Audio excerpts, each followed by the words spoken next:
So about the results. So let's start with the first curve. When the first Stener's ligature was applied, the normally beating heart of the frog stops for some time and then starts beating again, but at a slower rate. Now, following the second Stener's ligature, the ventricle stops after giving a few contractions, okay? And it regains its activity after a very long time. Sometimes it doesn't, but very often it gives, okay? So it gives the ventricular activity, okay? But the heart rate is decreased. Now for the second curve, that is all or non-law, this one.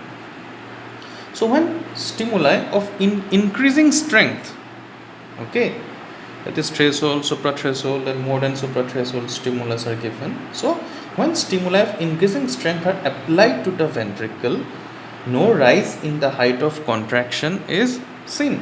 Okay, all the contractions are of the same height. This is for moving drum. If it is a stationary drum, again the height of contraction for threshold, suprathreshold and more than this suprathreshold stimulus are same.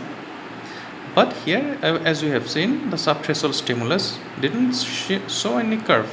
Same here, the subthreshold stimulus didn't show any curve. Okay. So now for the staircase phenomenon one, the application of the adequate stimuli of the same intensity, okay, to a ventricle in quick succession. Remember, the interval between two stimulus was 2 seconds. Here, the interval between two stimulus was 30 seconds. 30 seconds and 2 seconds, okay. So the application of the adequate stimuli of the same intensity to a ventricle in quick succession, right, okay, results in increase in the height of the ventricular contraction, okay, for a few responses, giving a staircase like appearance which is followed by contractions of same height. Okay, so these are the results what we have seen from this experiment. Okay, now after results, what are the inference? Okay, inference of this experiment. Inference are by Stenius ligatures, it is proved that the sinus has got the highest rate of impulse formation. Okay, that is, it is proved that the sinus has got the highest rate of impulse formation. Okay, followed by the auricle or the atrium, and then the ventricle. Okay. Now the equal response of the ventricular muscle, okay, the equal response of the ventricular muscles to all grade of effective stimuli and no response to inadequate stimuli, okay, prove that all or non law. Okay, and lastly, the staircase phenomenon, okay, is due to the beneficial effect of the previous contractions. Okay. Now for the discussion part, let's discuss some things. Okay. So for a discussion, we know that the application of the first ligature, that is in between the sinus venosus and the atrium, the first ligature above this white crescentic line, this one. So the application of the first ligature blocks the transmission of the impulse from the sinus venosus in reaching the atria. The sinus continues to beat, okay, the sinus continues to beat, but the atria and the ventricle stops beating. After some time, the atria starts generating their own impulse, and the impulse reaches the ventricle, and the atrioventricular segment starts beating independent of the sinus rhythm. Okay, independent of the sinus rhythm, but at a slower rate than that of the sinus venosus. So the heart rate is slower as compared to the sinus venosus one. Okay. Now on tying the application, it is after tying the second Stenius ligature in between the atrium and the ventricle. Okay, the impulse from the atria is prevented from reaching the ventricle. So the atria continues to beat within its own rhythm while the ventricle stops beating. Now after a short period the ventricle starts beating again. Okay, and now it is independent of the atria, and hence the heart rate is much lower than that of the heart rate of the atrium, which is indeed slower than that of the normal heart rate. Okay, so now this is referred to as idioventricular rhythm, as the ventricles have generated their own rhythms. So this demonstrates the property of conductivity. Okay, okay. And also I would like to say something, that from the above fact it is obvious that in heart there is a progressive diminution in the rate of impulse formation from the sinus venosus to the atria to the ventricle. In sinus venosus, as it is the pacemaker of a frog heart, the impulse formation is the highest. Then the atrium, where impulse formation is lesser than that of sinus venosus, and ultimately the ventricle, where the impulse is still less than the atrium. Okay. The result also shows that a stimulus applied to the cardiac muscle, if effective at all, causes the muscle to contract maximally. Okay, so this one, as we have given the stimulus, if the stimulus is adequate, it will contract the muscle maximally. Okay, and any further increase in the strength of stimulus does not produce increase in the muscular response. Suppose here we have given, say, 5 millivolt. The response which is given will be same as 10 millivolt, 20 millivolt, 25 millivolt. It will not increase.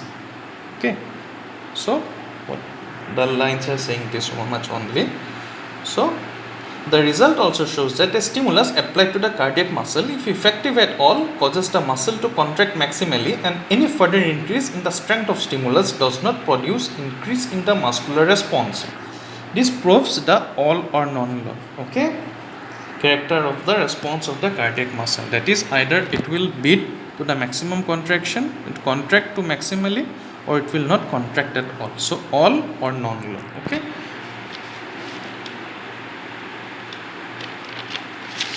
Now, the progressive increase in the height of the first few ventricular contractions, when effective stimuli have been applied in quick succession to the ventricular muscle, is due to the beneficial effect of the previous contractions. Okay. Now, there are certain reasons that are needed for beneficial effect. I will like to tell you that. Okay. So what are the reasons for beneficial effect? The important reasons for beneficial effect due to previous contraction are: number 1, release of more calcium ion from sarcoplasmic reticulum. Okay. Number 2, increase in the temperature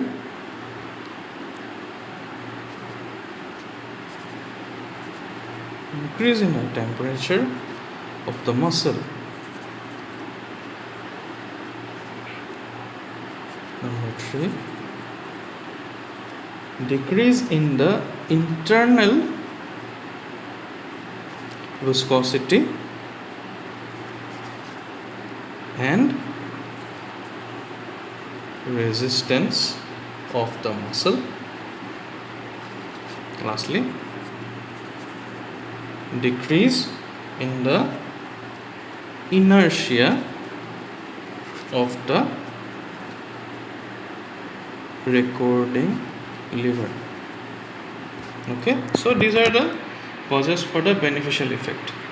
Thus, as a result of the previous contractions, the muscle temperature increases and also some acid metabolites form, along with more release of calcium, as well as decrease in internal viscosity and resistance of muscles, as well as decrease in inertia of the recording system. Okay, and hence the height of contraction increases. So This is the beneficial effect of the previous contractions. Okay. Now after the first few contractions, the conditions become stabilized and the response are of the same height. Okay. So in this case, response is of all or non-low character also. So basically this one all or non-low. Okay. So the difference in the height being due to the change in environmental conditions. Okay. Of the cardiac muscles fibers due to the beneficial effect of the previous contraction, which facilitates the response of the muscle to the stimulus. So I will like to tell you one more thing. So here we should know. So the physioclinical significance, it also signifies that about the property of conductivity of the heart. Okay. So significance, the property of conductivity of heart is shown by this muscle. That is the sinoatrial node. Here in the frog heart, it is the sinus venosus, and then it is followed by atria, it is followed by ventricle for the stainless ligatures. For a human heart, I will like to say that is for a human heart, okay, it is the sinoatrial node that generates impulse at around 60 to 100 per minute, followed by AV node. It produces around 50 to 70 per minute. Then the next is bundle of His. It produces around 40 to 60 per minute. Then the next is Purkinje system. That is Purkinje fibers, 30 to 50 per minute. Okay. And lastly, the ventricular muscle, around 15 to 40 per minute. Okay. Thus, this practical, the significance, the physioclinical significance of this practical is that the hierarchy of pacemaking activity of different tissues of the heart is demonstrated. Okay. One more thing I would like to tell you. Suppose this is a human heart. Okay. So can we apply stainless ligatures to a human heart? Answer is no, we cannot apply, because we have coronary circulation.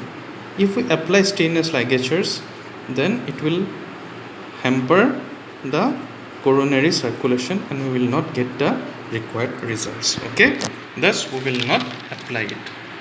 So here I have finished your practical on the effect of stainless ligature, all or non-law, as well as staircase phenomenon on a frog's cardiogram. Hope you have understood it. If not, kindly you can ask questions. Okay. So thank you so much. Thanks and namaskar. Stay safe, stay happy, be hopeful. This is Himanshu Shekhar Gogoi and you are watching Namaskar Physiology. Thank you.